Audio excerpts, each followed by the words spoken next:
Dear Eva, April 14th. Almost a month since you wrote to me, and you have possibly forgotten your state of mind. I doubt it, though. You seem the same as always, and being you, hate every minute of it.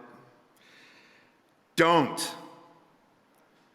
Learn to say fuck you to the world every once in a while. You have every right to. Just stop thinking, worrying, looking over your shoulder, wondering, doubting, fearing, hurting, hoping for some easy way out, struggling, grasping, confusing, itching, scratching, mumbling, bumbling, grumbling, humbling, stumbling, numbling, rambling, gambling, tumbling, scumbling, scrambling, hitching, hatching, bitching, moaning, groaning, honing, boning, horse-shitting, hair-splitting, nitpicking, piss-trickling, nose-sticking, ass-gouging, eyeball-poking, finger-pointing, alleyway-sneaking, long-waiting, small-stepping, evil-eyeing, back-scratching, searching, perching, besmirching, grinding away at yourself. Stop it and just do.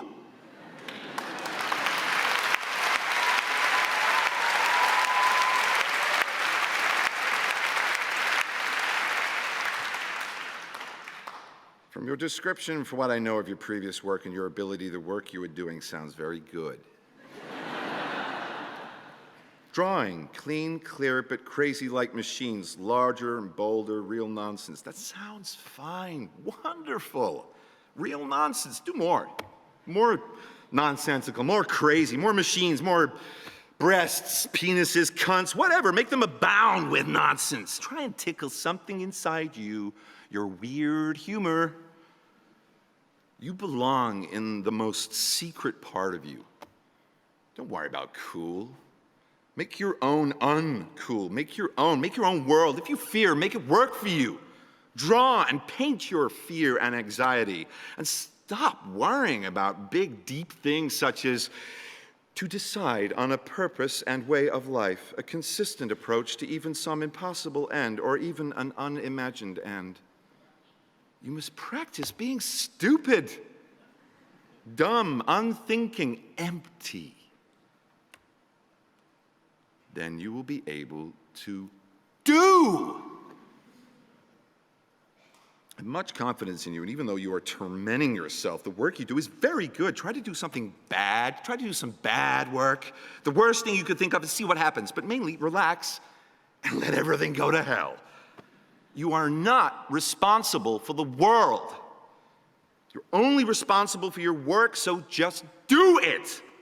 And don't think that your work has to conform to any preconceived idea, form, or flavor. It can be anything you want it to be. But if life would be easier for you if you stopped working, then stop. Don't punish yourself. However, I think that this is so deeply ingrained in you that it would be better for you to do. It seems I do understand your attitude somewhat anyway, because I go through a similar process every now and again myself.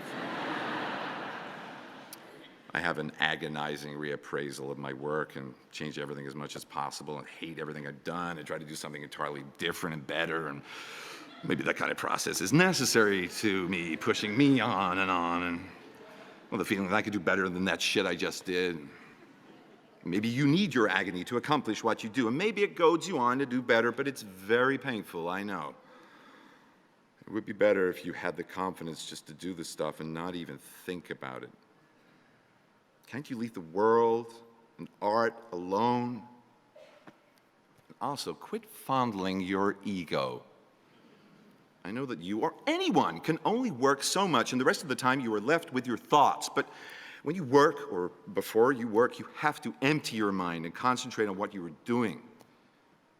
After you do something, it is done, and that's that.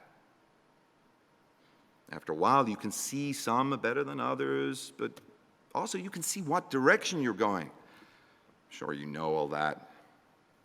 You also must know that you don't have to justify your work, not even to yourself. Well, you know I admire your work greatly and can't understand why you are so bothered by it, but you can see the next ones and I can't. you also must believe in your ability. I think you do. So try the most outrageous things you can. Shock yourself. You have at your power the ability to do anything. I'd like to see your work, and we'll have to be content to wait until August. I've seen photos of some of Tom's new things at Lucy's. They're very impressive, especially the ones with more rigorous form, the simpler ones. I guess he'll send some more later on. Let me know how the shows are going and that kind of stuff. My work has changed since you left, and it's much better.